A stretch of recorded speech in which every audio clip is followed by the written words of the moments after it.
Want to stop juggling spreadsheets, calendars, and a dozen apps just to run your rentals?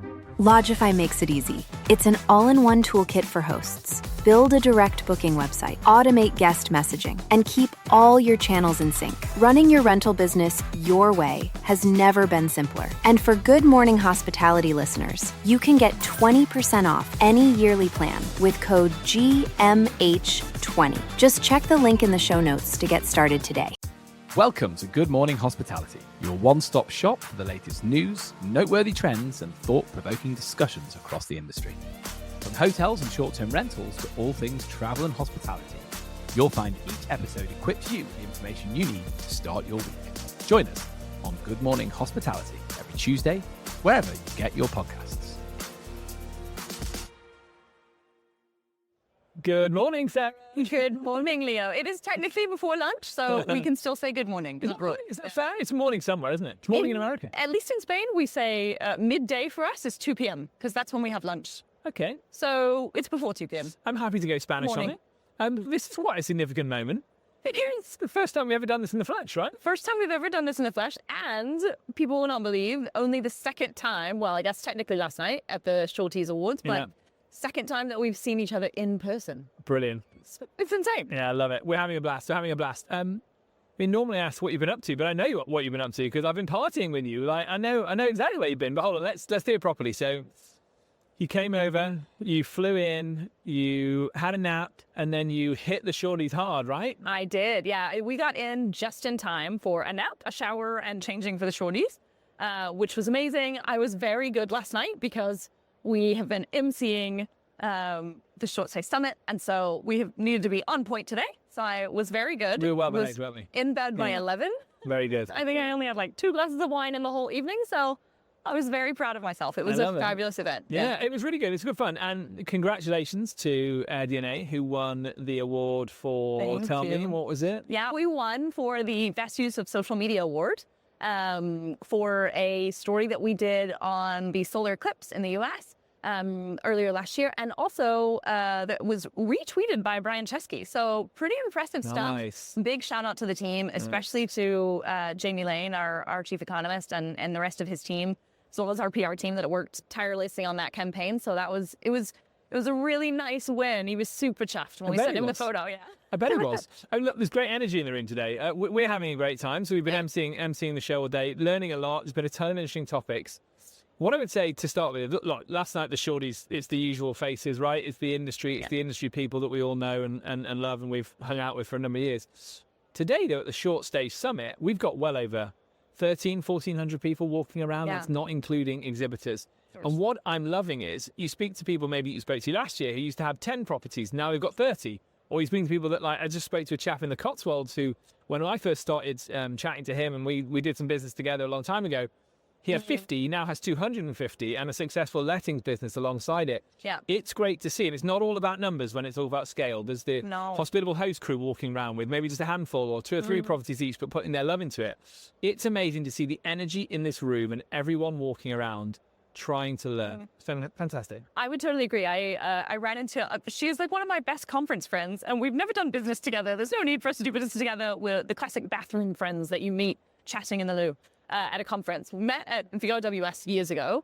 And absolutely right. When Robin Bass and I met, she had 10 properties in the Virgin Islands. And I chatted with her last night and she was like, I've got 40 properties. They're all amazing. And I have such an incredible team that I've been able to split my time now between the Virgin Islands and New Hampshire, where she's from. And she was really excited. She'd been in the Virgin Islands for years.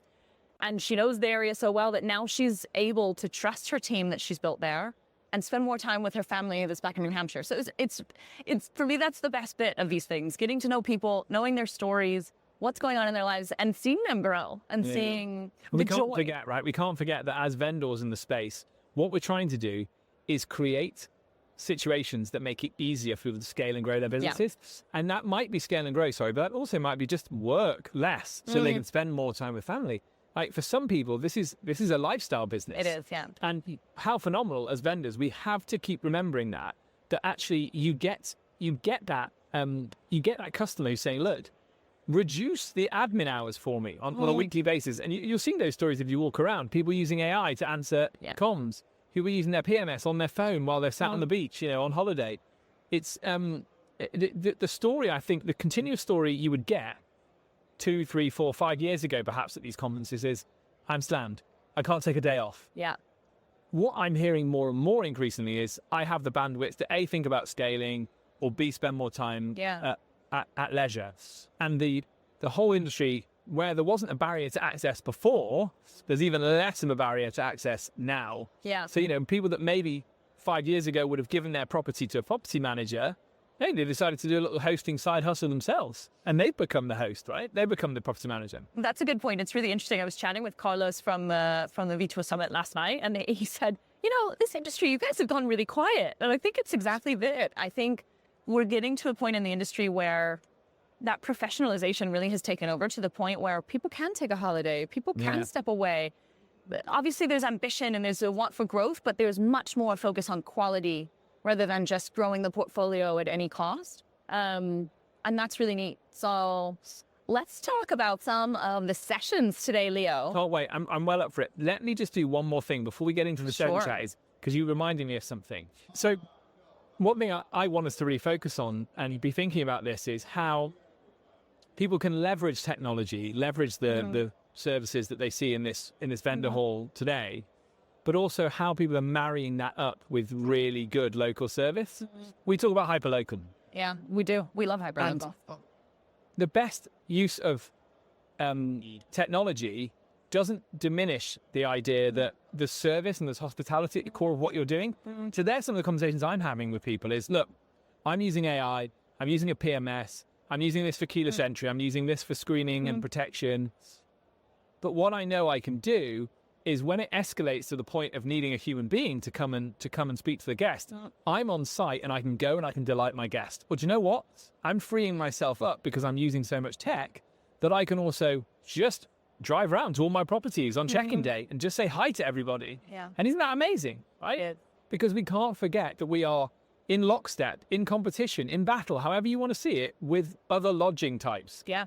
Be it hotels, be it RVs, be it glamping sites. And the ones that win the race, I still fundamentally believe, are the ones that manage to personalize the service. And that's the direction we want to see this industry go, right? It's leveraging technology to make sure that you can do the handwritten notes. Last night, Also, absolutely. Rose Tipka last night, shout out to Rose, who's telling us about the great things she does. So lovely. So lovely. Yeah, and I think that really is the thing that separates our industry apart from sort of the traditional hospitality hotel sector is the ability to give that personal touch. So we talked about this, I think, before on the pod, but we'll give Rose a shout out. Basically, what she does is she sends a postcard to the guest on the first day of their stay. So that by the time that they get home, they have this wonderful memory postcard of their stay. It's so unique. It's inexpensive. It makes a huge impact. Yes. And when I was speaking to her last night, I think the thing that was the most evident for me was just her passion for what she does and for her guests. And that's what it's all about. We've talked to so many people today, and I think that is a running theme for me, is the passion for what they do, the people that they work with, their owners, and the guests, ultimately. Yeah, and it's like, if you think about just numbers and revenue lines and growth in from a balance sheet perspective, that's going to be really obvious to a guest.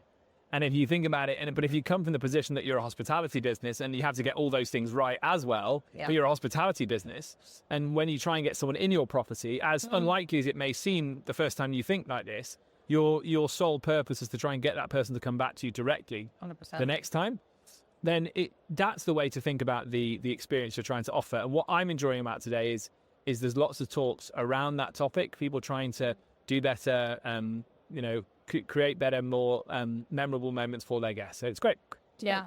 What have you enjoyed about the main stage? I think for me, several things, but I'll start with one, which is my excitement around the fact that in our opening session, we were able to get an MP here, who was not only an MP here, but finally have somebody on stage from the government who was excited about what we do and who is complimentary, who saw what we're about.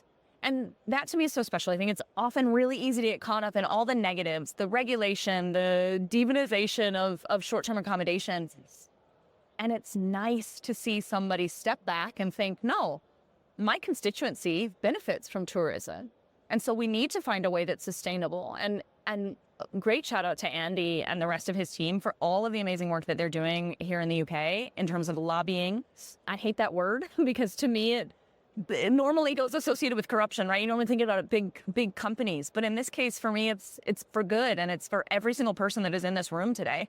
So that was really exciting just to see right off the bat. Yeah, I agree, and I'll go into that point, and I want to hear your others. But there is tireless policy work going on at the UK level. Yeah. Like, we're engaging with policymakers. Then the government changes, then a new crop come in, and you start again.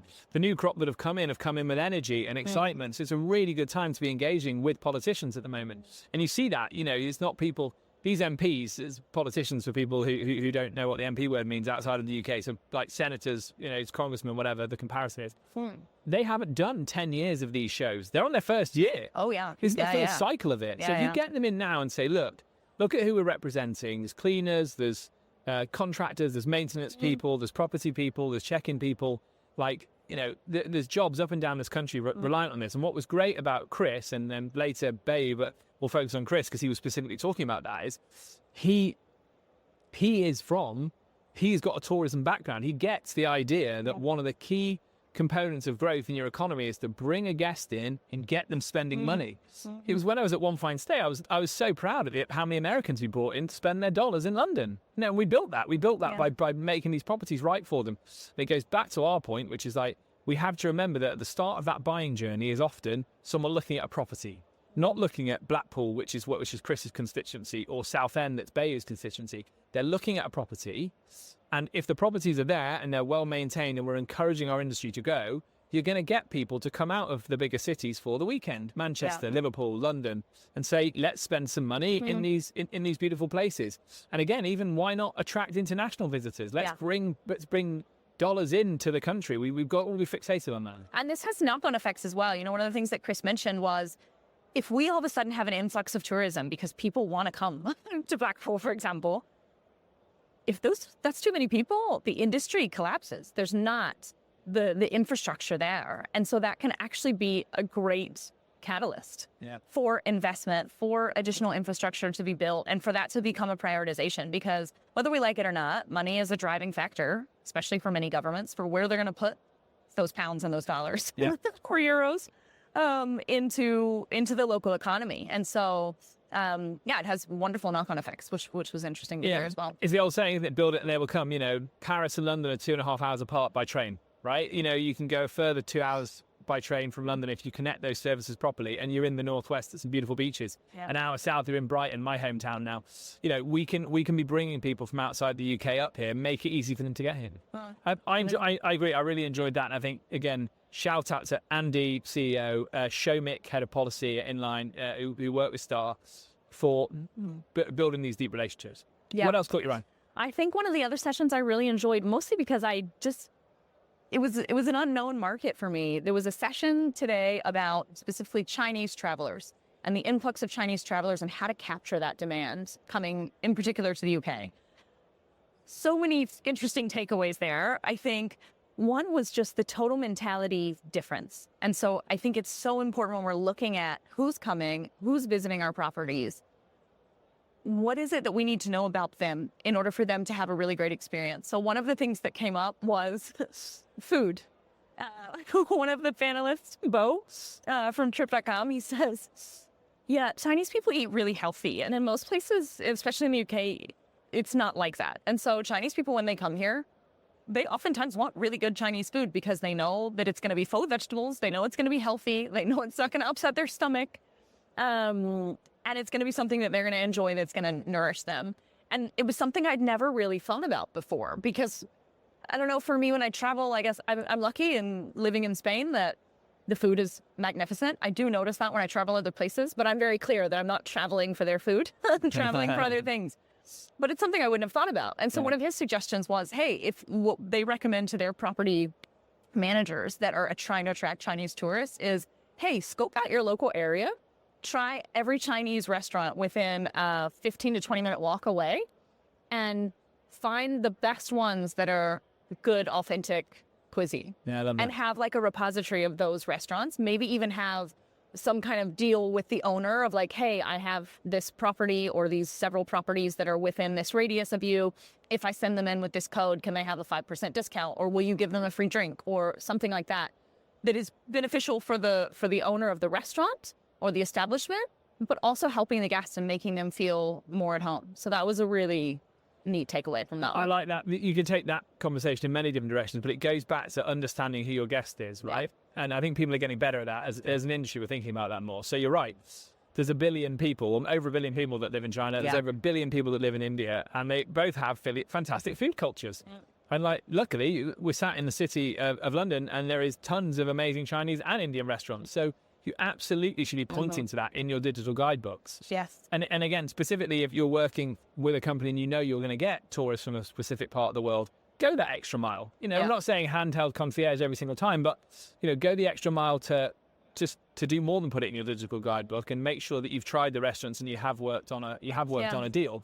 Again, if you're pitching at everyone as a host, it's really hard to hone in on why people might be coming. So I guess it's like, first of all, we're looking to identify whether your properties are appealing for tourists and the reasons they're coming in. But if you get that right, absolutely point it in that direction, and assume it's someone's first. Assume if they're coming from India or China that they've got money in their pocket that they want to spend in Europe, which is we know that they're coming for those experiences of going to old Europe, and they're probably first-time visitors.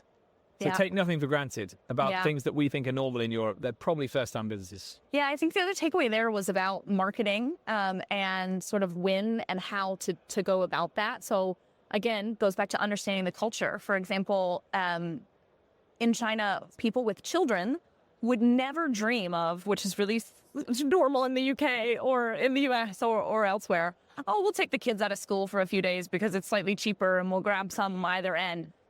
Chinese tourists would never do this. And so if you're trying to attract families, you need to know when schools are in session and when schools are not in session, because that's when those travelers are going to come. So if you're launching some kind of marketing campaign or running a special or running anything around that, that's something you need to keep in mind. The other interesting tidbit from this for me was Chinese travelers are less likely to cancel. And the reason for that, which I thought would be that they book so far in advance because they're coming from so far away, it was the total opposite. It's Chinese travelers normally have a harder time getting off work. So the culture is very much about working longer hours, being very dedicated to the job. And so oftentimes they get vacation approved last minute. And so they book much more last minute than many people think. So again, if you're running a discount, if you're trying to fill a certain weekend, don't despair if you're trying to attract those Chinese tourists, because they just haven't even looked at booking yet. But for our industry, it's actually great, because I would think that would be a fear of a property owner or manager anywhere in Europe thinking, oh goodness, I have these travelers. If they're coming from way far away, maybe if anything happens, their chance of cancellation might be higher. Or, okay, I have this really short booking window. That means they're going to cancel sooner. Yeah. And actually, for Chinese travelers, it's the opposite. So, and I would suggest that if they're traveling out of China, they're probably fairly well heeled. I don't think discounting is necessarily something you need to do, right? It's just it's making sure you're making it as easy as possible for them to come and stay once they're here, so that they when they only get a short amount of time off of work, they can capitalize. Yeah. Very interesting. I've enjoyed those talks as well. I think the one that stood out for me as well was a talk on communities that was led that featured Airbnb as well, and how we need to engage with our local communities. We see a lot of that from Airbnb. Like that's a constant theme of late, which I'm absolutely delighted that that's the case. I hope that going into this year, we do see more of that. We're thinking about the impact on communities, how we can put ourselves at the forefront of it to make sure that we show as an industry that we are a benefit to different parts of the world.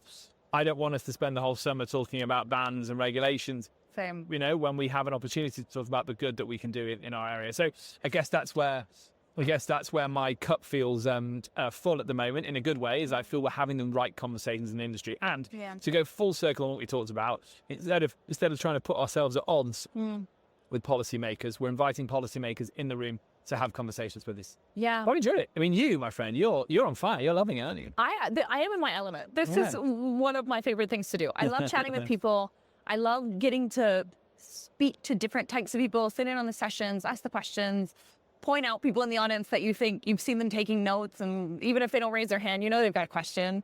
And I think for me, one of the potentially most impactful sessions, I guess, today was the one that we had right before lunch, which was actually the Short Stay Summit's charitable partner. And they specialize in helping former service members and former blue light members. So for those of us, when I first heard this, I had no idea what it meant. Basically, it's former policemen, ambulance workers, anything that has a blue light, right? Which now makes sense. So helping both them as well as their families get job placement after their service or when they decide to end their service or look for something new. And what was really interesting about this to me is that oftentimes, because of the background, they're pushed into industry or engineering or these typical things that you would think of. Whereas really, when some of the characteristics were described for, okay, what defines a service member, or a blue light member to you, or someone who previously has been serving in these areas, and it was reliability, it was teamwork, it was resilience. All of these things, to me, it's exactly what we need in our industry. And right after the session, very interestingly, one of the audience members was coming up and chatting with some of the members of the panel and saying, yes, I would love somebody who's reliable and dependable, like all of these characteristics. That's who I need, because, was mentioning that she several times hired someone and within 2 weeks, they just wouldn't turn up to work. And totally. Yeah. I think that's really true, isn't it? Your impression of what an ex-military person would be like I'm just as guilty of it. I'm always thinking about it as a man, when oftentimes it's a woman as well. And I'm thinking of it, very stereotypical of being like just a guy that you can imagine doing maintenance around the properties. But it's way more than that. And I agree with you. It's this idea of like service, teamwork, like working very clearly to goals and targets and timelines. 100%. I thought that was fantastic too.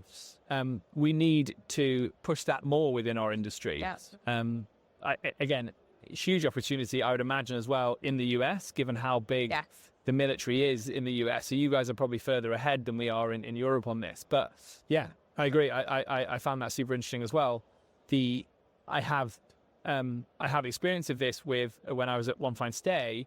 We had a similar program that brought in, I think it was just ex-military. Okay. And you could always, I think maybe even Bay said that's the politician those days, you can always tell when someone's maybe had that training and that discipline. But it was 100% true, like vigilant, never late for work, like all over their brief, like very, very logical, like maybe had a logistics background mindset. So yeah, I first-hand experience of that One Fine Stay. I think it was a real success. Sarah, what are we doing? I mean, look, we're having time. We've got a whole afternoon of sessions. It's all go over here. What are we doing later? We must be partying somewhere. We need to. Right? I'm telling you, we've got 5 more sessions after lunch. So a coffee is in order. And at 5:10, the summit closes, and that is going to be the best tasting drink I think I've ever had, and well deserved. So it's going to be great. I think that's the moment that we're going to be able to relax, mingle with people, and fall asleep. Exactly. Yeah. I think I would love to say we're going to go out partying and be out until 2 in the morning, but I think we will be in bed by 10, Probably last fall night. asleep. Probably fall asleep. Yeah. Fall asleep. Well, so you at home, I hope you've enjoyed us coming live from the Short Stay Summit. As you know, we're obviously pre-recorded because it was last week, so you'll be seeing this on the Tuesday. We'll be back the following week in our usual slot, back in our office bedrooms, our bedroom offices, speaking to each other online. But for now, it's been great to see you all, and we'll see you next week.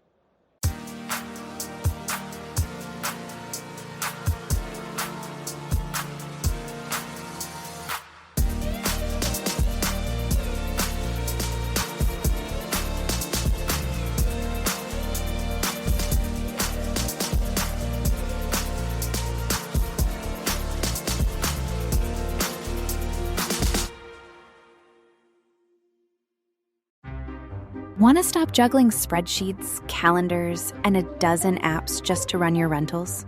Logify makes it easy. It's an all-in-one toolkit for hosts. Build a direct booking website, automate guest messaging, and keep all your channels in sync. Running your rental business your way has never been simpler. And for Good Morning Hospitality listeners, you can get 20% off any yearly plan with code GMH20. Just check the link in the show notes to get started today.